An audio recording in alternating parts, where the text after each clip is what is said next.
उत्पन्ना एकादशी व्रत कथा। श्री सूत जी महाराज बोले, हे ऋषिवरों, इस एकादशी व्रत के महत्व को पांडवों से श्री कृष्ण भगवान ने स्वयं कहा कि उस उत्तम व्रत को विधि पूर्वक करने से मनुष्य पृथ्वी पर अनेक प्रकार के सुखों को भोगकर अंत में विष्णु लोक की प्राप्ति करता है। उसी श्रेष्ठ व्रत की जानने की इच्छा से भगवान कृष्ण ने अर्जुन से पूछा, हे माधव, हे मधुसूदन, इस एकादशी व्रत को करने का क्या महत्व है और इस व्रत को करने से कौन पुण्य फल प्राप्त होते हैं तथा उनके करने की विधि क्या है, सो आप कृपा करके मुझसे समझा कर कहिए। अर्जुन के इस प्रकार पूछने पर भगवान श्री कृष्णचंद्र ने कहा, हे अर्जुन, इस व्रत को हेमंत के मार्गशीर्ष माह में कृष्ण पक्ष की एकादशी से प्रारंभ करना चाहिए। दशमी के दिन सूर्यास्त के पश्चात से भोजन नहीं करना चाहिए और उसी समय दातुन कुल्ला कर लेना चाहिए। इस प्रकार व्रत करने वाले मनुष्य को मुख शुद्धि कर लेनी चाहिए। दूसरे दिन अर्थात एकादशी के दिन प्रातः काल नियम के अनुसार संकल्प करना चाहिए। मध्याह्न दोपहर में जलाशय में, जैसा कि शास्त्र में कहा गया है, स्नान करें। यदि शास्त्र अनुसार जलाशय प्राप्त न हो तो नदी, तालाब, बावड़ी आदि में स्नान करें। शास्त्रों में उत्तम, मध्यम, अधम 3 प्रकार के जलाशय कहा जाते हैं। यदि यह सब उपलब्ध ना हो तो किसी अच्छे कूप के जल से विधि पूर्वक स्नान करना चाहिए। स्नान करने से पहले पृथ्वी मृतिका मिट्टी को शरीर में लगाकर शुद्ध कर लेना चाहिए और मन, वचन तथा कर्म से कहे कि हे पृथ्वी माता, तुम मेरे पूर्व जन्म के समस्त पापों को दूर कर दो। हे माता, तुम्हारे द्वारा पाप नाश होने पर मैं परम गति को प्राप्त होऊंगा। इस प्रकार कहता हुआ शरीर को पवित्र कर तत्पश्चात स्नान करके शरीर को जल से शुद्ध कर लेना चाहिए। व्रत करने वाले को व्रत धारण करने के लिए दिन स्नान करने के बाद चोर, पापी, पाखंडी, मिथ्यावासी, पर स्त्री गमन करने वाले, दूसरों का धन हरण करने वाले, दुराचारी, ब्राह्मण, साधु की, पुरुष की निंदा करने वालों तथा चोरी करने वालों और हिंसा करने वालों से भाषण नहीं करना चाहिए। यदि ऐसे मनुष्य से किसी प्रकार का वार्तालाप हो भी जाए तो उसके प्रायश्चित के लिए सूर्य नारायण के दर्शन कर लेने चाहिए। स्नान करने के पश्चात धूप दीप नैवेद्य से भगवान का पूजन एवं आरती करनी चाहिए। रात्रि में दीपदान कर और समस्त रात्रि जागरण कर कीर्तन में व्यतीत करना चाहिए। इस दिन खाट पर सोना, स्त्री प्रसंग वर्जित है। यह सब कर्म श्रद्धा और भक्ति सहित करना चाहिए। व्रत के दिन ब्राह्मणों को श्रद्धा पूर्वक दक्षिणा दे क्षमा याचना करनी चाहिए। व्रत करने वाले को कृष्ण पक्ष और शुक्ल पक्ष को दोनों एकादशियों में कोई अंतर नहीं समझना चाहिए। इस प्रकार जो व्रत करता है उसका फल सुनिए। मनुष्य को शंखों द्वार तीर्थ में स्नान एवं दर्शन करने से जो फल प्राप्त होता है वह फल इस व्रत के करने वाले को जो व्रत के 16वें भाग के बराबर भी नहीं होता, अर्थात शंखों द्वार तीर्थ के दर्शन व स्नान के फल से 16 गुने से अधिक फल इस एकादशी के व्रत करने से प्राप्त होता है। चंद्र सूर्य ग्रहण में दान करने से और कुरुक्षेत्र में स्नान करने से अथवा ब्याहीपात योग में संक्रांति में दान आदि करने से जो पुण्य फल प्राप्त होता है वही फल इस व्रत को करने से होता है। जो फल अश्वमेध यज्ञ के करने से मिलता है उससे 100 गुना फल एकादशी व्रत को उपास करने से मिलता है। एक सहस्त्र तपस्वियों को 60 वर्ष तक भोजन कराने पर जो फल प्राप्त होता है वही फल एकादशी के व्रत को करने से प्राप्त होता है। वही जो फल वेद पाठी ब्राह्मण को 1 सहस्त्र गोदान करने से मिलता है उससे 10 गुना फल एकादशी व्रत करने से मिलता है। हे अर्जुन, विद्या दान से 10 गुना फल एक भूखे मनुष्य को भोजन कराने पर मिलता है। इस प्रकार के लिए अन्नदान सर्वश्रेष्ठ दान है जिसके करने से पितृ तृप्त होते हैं। एक बार भोजन करने का फल भी निर्जल व्रत करने के आधे फल के बराबर होता है।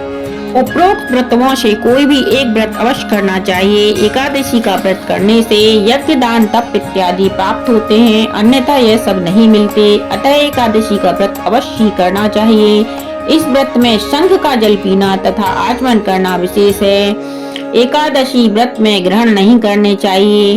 अन्न श्री कृष्ण के इस प्रकार कहने पर अर्जुन ने पूछा, हे जनार्दन, आपने इस एकादशी के व्रत को अनेक तीर्थ तथा अनेक दान के पुण्य फल से भी अधिक कहा, सो ऐसा क्यों है, मुझे समझा कर कहिए।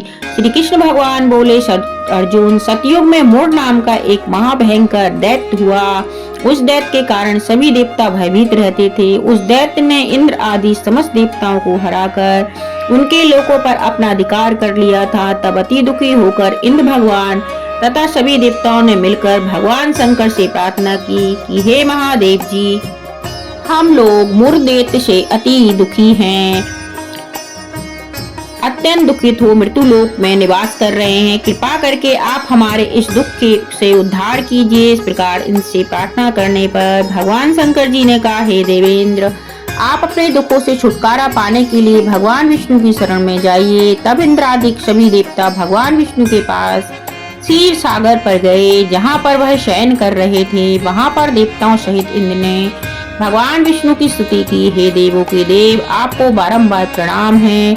मधुसूदन, हे दैत्यों के संहारी, हे कमलनेत्र, हे जगन्नाथ, समस्त देवता दैत्यों के भय से भयभीत होकर आपकी शरण में आए हैं। अतः हे दीननाथ, आप अपनी शरण आए हुए की रक्षा कीजिए। आप ही जगतपति एवं इस संसार के कारक तथा कर्ता हैं। आप ही इस जगत की उत्पन्न करता, पालन करता और संहार करता हैं। आप ही सृष्टि के रचयिता ब्रह्मा हैं। आप सर्वव्यापक अंतर्यामी सूर्य चंद्र अग्नि हव्य मंत्र तंत्र हो। आप ही शरण में आए हुओं की रक्षा करने वाले हो। हम को इस समय दैत्यों ने स्वर्ग से निकाल दिया है। हम सब मृत्युलोक में भटक रहे हैं। सो हे दीनबंधु, अतः आप हमारी रक्षा कीजिए। हम सब आपकी शरण में आए हैं। तब विष्णु भगवान ने कहा, देवता, वह कौन सा दैत्य पैदा हो गया इसने सारे देवताओं को दुख दिया है, और वह कहाँ रहता है, यह सब मुझसे कहो। तब इंद्र ने कहा, हे मधुसूदन, ब्रह्म वंश में नाड़ी जंग नाम का एक भयंकर दैत्य हुआ था। उसका ही पुत्र मुरदैत्य हुआ, जिसने समस्त देवताओं को दुख दिया है। वह चंद्रवती नगरी में रहता है, जिसने अपने पराक्रम तथा बाहुबल से समस्त विश्व को जीतकर स्वयं ही लोकपाल बन गया है। उसने ही सभी देवताओं को जीतकर स्वर्ग पर अपना अधिकार कर लिया है। हे करुणा सिंधु, आप उस बलशाली दैत्य को मारकर देवताओं की रक्षा कीजिए। देवताओं की प्रार्थना सुनकर भगवान विष्णु ने कहा, हे देवताओं, आप सब चंद्रवती नगरी में जाकर उस दैत्य से युद्ध करो। मैं अभी शीघ्र यहाँ आता हूँ। विष्णु की आज्ञा मानकर सभी देवता चंद्रवती नगरी में आकर मुरदैत्य से युद्ध करने लगे। उसी समय भगवान विष्णु भी देवताओं की सहायता वहां जा पहुँचे। तब भगवान विष्णु ने के यहाँ पहुँचते ही अनेकों दैत्य अन्य एक प्रकार के अस्त्र धारण कर भगवान विष्णु को युद्ध करने लगे। भगवान विष्णु भी अपने गदा चक्र से राक्षसों अस्त्रों को काट काट कर गिराने लगे और अनेक दैत्यों को सदैव के लिए मृत्युलोक पहुंचाने लगे। किंतु दैत्यराज मोर निर्भीकता से विष्णु के साथ घोर युद्ध कर रहा था। भगवान विष्णु द्वारा छोड़े गए सभी अस्त्र मुरदैत्य के तेज से नष्ट हो गए। तब दोनों में परस्पर मल्ल युद्ध होने लगा। इस प्रकार भगवान विष्णु उस मुरदैत्य से 1000 वर्ष तक युद्ध करते रहे, किंतु विजय प्राप्त न कर सके। तब अंत में भगवान विष्णु शांत हो हेमावती गुफा में बद्रिका आश्रम में चले गए। भगवान विष्णु उस गुफा में शयन कर रहे थे। तभी मुरदैत्य उन्हें मारने के लिए वहां जा पहुंचा। वहां पर भगवान विष्णु को सोया हुआ देखकर दैत्य ने सोचा, आज अपने शत्रु को मारकर हमेशा के लिए निष्कंटक हो जाऊंगा। हे अर्जुन, जैसे ही मुरदैत्य मुझे मारने को हुआ तो मेरी देह से एक कन्या उत्पन्न हुई। वह कन्या दैत्य से युद्ध करने लगी। वह दैत्य भी कन्या के साथ युद्ध करता रहा। उसी बीच में कन्या ने युद्ध करते करते दैत्य के रथ को तोड़ डाला। तब तो वह दैत्य क्रोधित हो उस कन्या के साथ मल्ल युद्ध करने लगा। उसी समय उस कन्या ने दैत्य को धक्का मारकर पृथ्वी पर गिरा दिया, जिसके कारण दैत्य मूर्छित हो गए। जब उसकी मूर्छा हटी तो कन्या ने उसका सिर काट डाला। मुरदैत्य के मरते ही बाकी सब दैत्य पाताल को भाग आए। जब विष्णु भगवान निद्रा से उठे तो दैत्य को मरा हुआ देख आश्चर्य से सोचने लगे कि इस दैत्य को किसने मारा है। तब उस कन्या ने हाथ जोड़कर कहा, हे भगवान, यह दैत्य आपको मारना चाहता था, इसलिए मैंने आपकी देह से उत्पन्न हो इस दैत्य का वध किया है। इतनी बात सुन भगवान विष्णु ने कन्या से मन वांछित वरदान मांगने के लिए कहा। कन्या ने वरदान मांगती हुई कहा, हे प्रभु, जो कोई मेरा व्रत करे उसके समस्त पापों का नाश हो, उसे स्वर्ग की प्राप्ति हो। मेरे व्रत का आधा फल रात्रि और आधा फल एक समय भोजन करने वाले को प्राप्त हो, और इस व्रत का करने वाला प्राणी धन्य धान्य से परिपूर्ण हो, अंत में वैकुंठ में वास करे। हे कृपा सिंधु, आप मुझे यही वरदान दीजिए।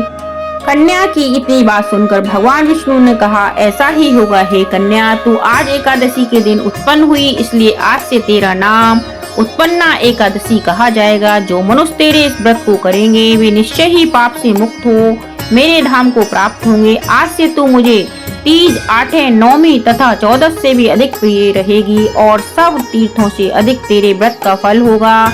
इस प्रकार वरदान देकर भगवान अंतर ध्यान हो गए। तब वह कन्या भी वरदान पाकर अत्यंत प्रसन्न हुई। है अर्जुन, इसी कारण इस उत्पन्ना एकादशी के व्रत का फल सभी तीर्थों के फल से श्रेष्ठ कहा गया है। इस व्रत के करने से शत्रुओं का नाश होता है और सिद्धि की प्राप्ति होती है। अंत में मोक्ष को प्राप्त हो विष्णु लोक को जाता है। इस व्रत के करने वाले को दोनों पक्षों की एकादशी में भेद न समझना चाहिए। जो विष्णु भगवान के भक्त हैं वे धन्य हैं। मार्गशीर्ष कृष्ण पक्ष की उत्पन्ना एकादशी का व्रत करने वाले मनुष्य को अश्वमेध यज्ञ का फल प्राप्त होता है। वह इस कथा का माध्यम को सुनकर विष्णु लोक में वास कर सुख को प्राप्त होते हैं। इस व्रत के चौथाई भाग का महात्म श्रवण करने वाले को भी ब्रह्म हत्या के पाप से छुटकारा मिलता है। इस दिन गुड़ और बादाम का सागर होता है। बोलो उत्पन्ना एकादशी माता की जय। श्री कृष्ण भगवान की जय। विष्णु भगवान की जय।